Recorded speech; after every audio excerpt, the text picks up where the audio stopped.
You ever have one of those days where you step outside coffee in hand and find your front yard looking like a scene from a low-budget action flick? That was me standing barefoot on my driveway staring at a fire truck.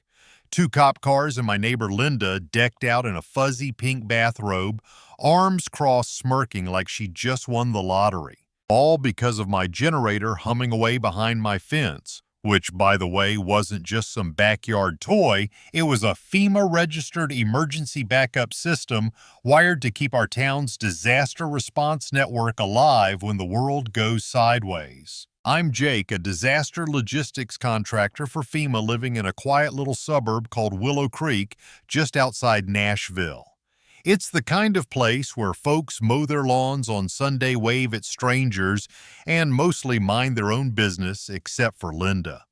She's the queen of petty, the kind of person who'd measure your grass with a ruler and leave a passive-aggressive note if it's half an inch too long. Me, I keep to myself, run my systems checks and make sure my gear's ready for tornadoes, floods, or whatever else Mother Nature's cooking up.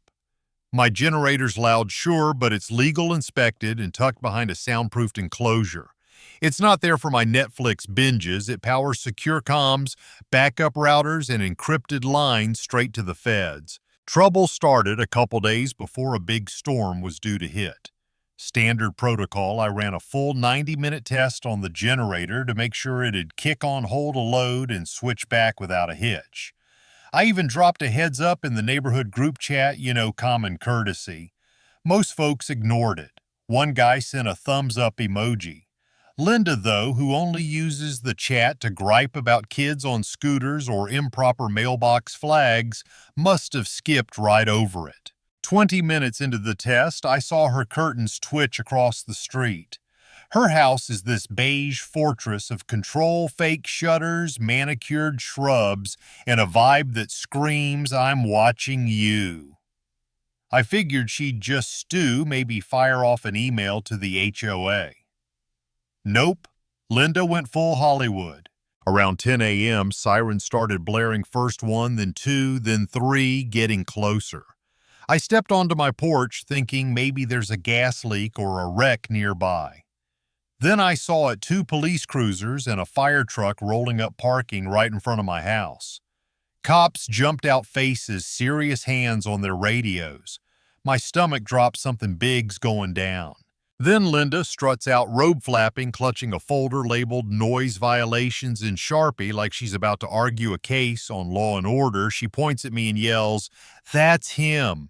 He's running illegal machinery." I almost choked on my coffee. Illegal machinery, lady. It's a generator, not a meth lab. One officer, a guy with a buzz cut and a tired expression, walked over. "Sir, can you explain this equipment?" I nodded, led him to the enclosure and showed him the works, FEMA certification. Serial tags and a laminated badge that says Federal Emergency Asset. I kept it calm, but inside I was itching to lay into Linda. She marched over barefoot, waving her folder. "I've got decibel readings. This is a community disturbance." I looked her dead in the eye and said, "Linda, you know what this generator does?" She scoffed. Probably something shady. That's when I dropped the bomb. It's not just my generator, it's part of FEMA's regional emergency grid, approved and inspected. Shutting it down's a felony under the Disaster Preparedness Act. The air got thick. Her jaw dropped, and for once, no sound came out. The fire chief, who'd been listening, checked the tags, nodded to the cops, and said, "We're done here. It's a FEMA unit." Linda's folder drooped like a wilted flower. The cops told her to take it up with the HOA, not 911, and rolled out. I thought that'd be the end of it. I was wrong.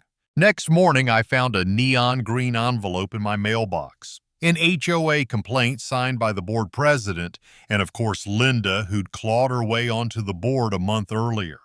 It demanded I shut down the unauthorized noise source or face fines. I laughed, brewed another coffee, and scanned the letter to my FEMA supervisor. I didn't bother replying to the HOA, let the pros handle it. I figured Linda would back off once she realized she was poking a federal bear. Nope, she doubled down. Less than 24 hours later, two black SUVs pulled into the neighborhood and parked at the HOA clubhouse. Out stepped a FEMA agent in a windbreaker and a DHS guy who looked like he'd seen some things. Linda was outside clipboard and handwalk, walkie-talkie clipped to her robe like she was running a SWAT team. She actually tried to stop them, demanding, "Do you have an appointment?" The FEMA agent flashed her badge, brushed past, and walked inside. I watched from my porch, trying not to grin. The HOA board got a 2-hour lecture on why you don't mess with emergency infrastructure. They left with a stack of legal warnings and a copy of my house's role in the National Response Plan. You'd think Linda would quit. Instead, she hired some sketchy inspector off Craigslist, a guy in a high-vis vest with a fake badge and a gas detector that looked like it came from a dollar store. He waltzed onto my property, poking around my generator like he was CSI. I caught it all on my 4K security cams, waited till he left, and asked, "Who are you working for?" He mumbled something about the HOA and bolted. I sent the footage to FEMA and filed a trespassing report with the sheriff.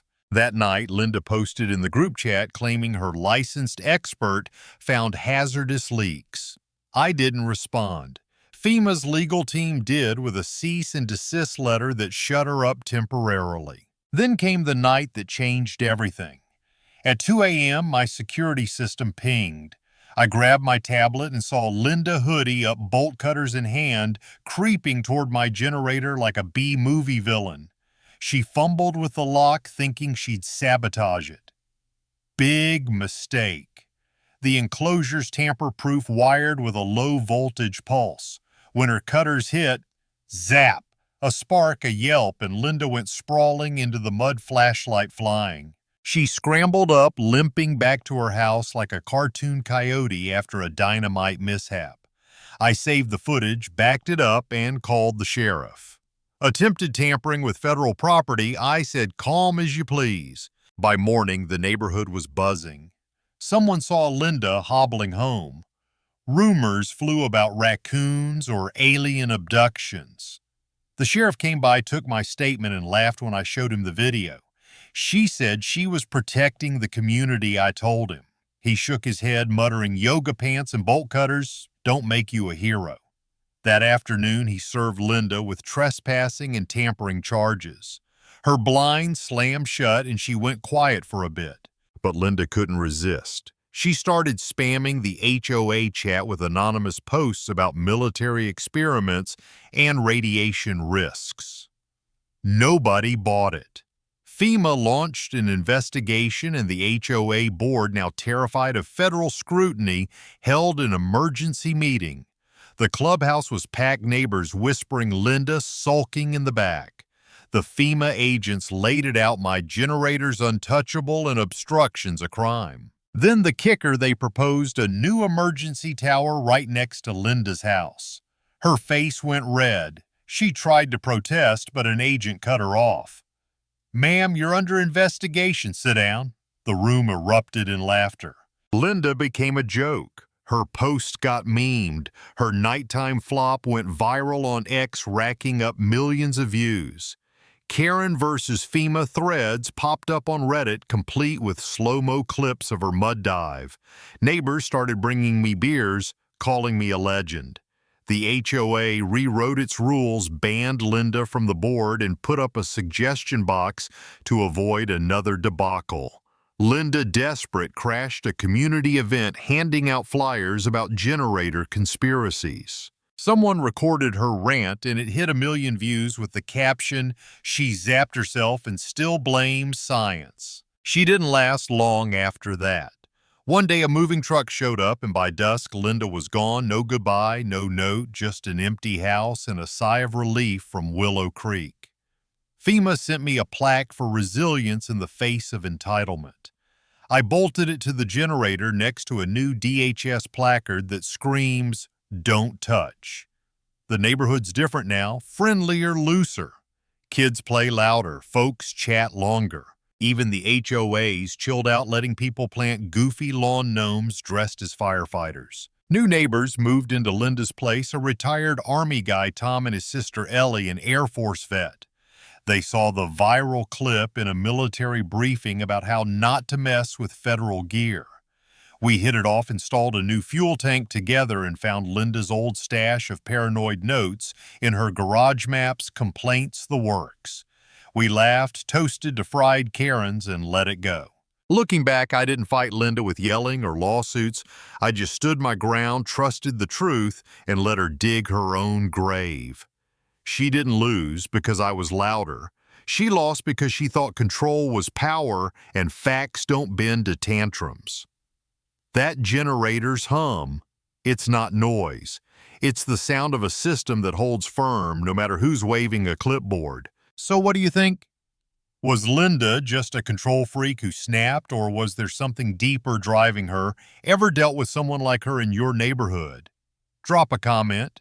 Share your stories. I'm dying to hear how you'd handle a Linda of your own.